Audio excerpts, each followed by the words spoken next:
In a man-to-man defense, your primary responsibility is to guard a specific opponent, though there are exceptions to that instruction.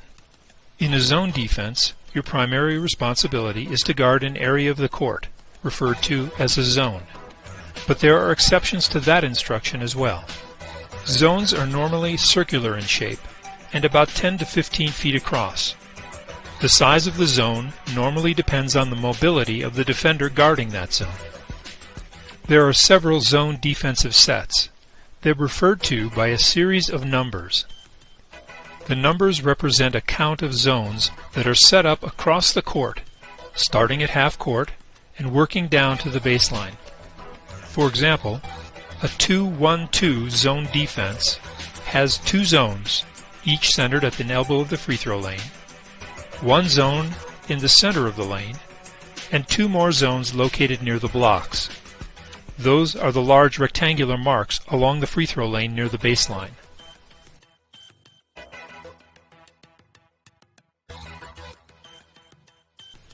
A 1-3-1 zone defense has 1 zone located near the top of the key, 3 spread out along the free throw line extended, and 1 low and in the center of the free throw lane.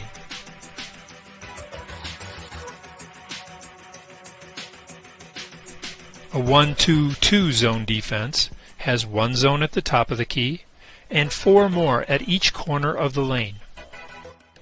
You can modify these locations slightly to create the other 2 popular zone defensive sets, a 2-3 and a 3-2.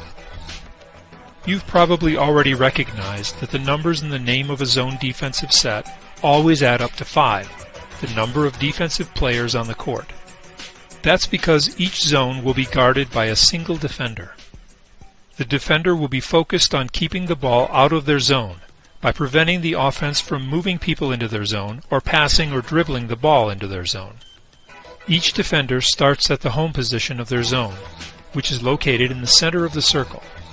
The defender can be pulled outward from the center of their zone by the movement of the ball and their opponents, but under ordinary circumstances they shouldn't leave their zone. As the ball moves around the court, the defenders respond.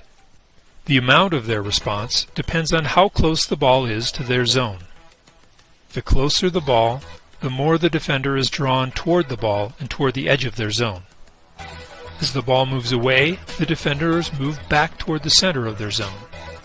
In this example, the ball is located at the wing, and the defender who owns the elbow zone on that side is drawn to the ball on a line from the center of the zone toward the ball.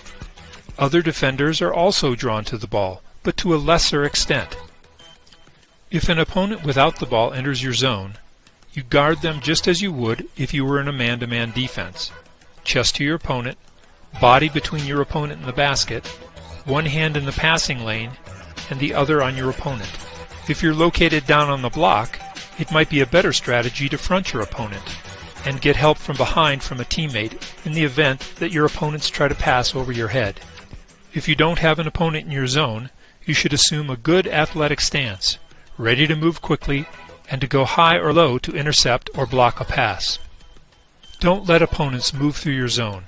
At least don't let them move through unchallenged.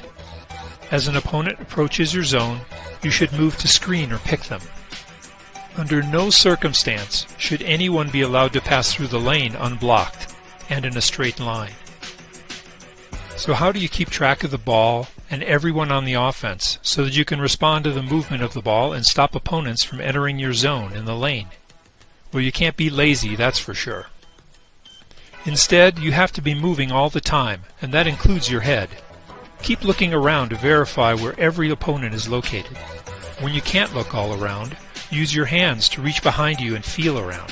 Let your hands be the eyes and back of your head. Finally, talk to each other. Warn your teammate if you see an opponent cutting toward them or sneaking behind them. This is especially important for the defenders at the back of the zone, since they can see more of the court than their teammates. Don't leave your zone completely unless you're able to put a solid trap on the opponent with the ball. If you leave your zone, you create a huge hole that a good opponent will take immediate advantage of. However, don't blindly stay in your zone if the ball is between you and the basket, Be ready to help out if your teammate gets outmanned or pulled out of his zone. Remember that only the player with the ball can score, so there's no sense in tightly guarding an opponent in your zone when the ball is already behind you or wide open on the edge of the lane. So why would you want to assume one defensive set over another? Basically, it has to do with where your opponent is most likely to score. Younger, smaller players are poor shooters from the outside. So a set that puts lots of defenders in the lane, like the 2-1-2, will be preferred. It might even be a good idea to start out in the 2-1-2, until the offense can prove that they can shoot reliably from the outside. Once they do, you will see teams switch to a 2-3 or a 3-2, depending on where the outside shooting is coming from. On the other hand, if the scoring is coming from the top of the key, or just to prevent your opponents from easily swinging the ball from one side of the court to the other, one player in the 3-2 will step forward and form a 1-2-2 set.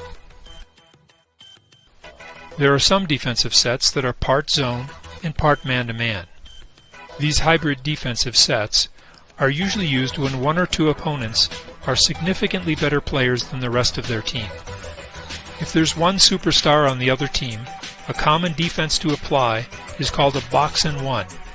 The term box comes from the arrangement of the four zone defenders at the four corners of the lane, and a single defender, usually the best defensive player at the same position as the superstar, playing a tight man-to-man on the superstar at all times. Their job is to prevent the superstar from getting the ball. If there are two superstars, then a popular defense is called a triangle and two.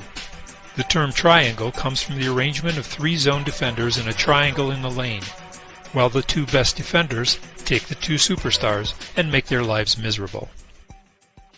Boxing out can be a challenge when running a zone defense, because defenders don't have a clear opponent to box out, and many teams forget to do it entirely. That can leave the basket wide open for a slashing offensive player to follow the ball and put it back in. As soon as the shot goes up, each defender should find an opponent and box them out. That may result in two defenders boxing out the same opponent, but that's still better than doing nothing.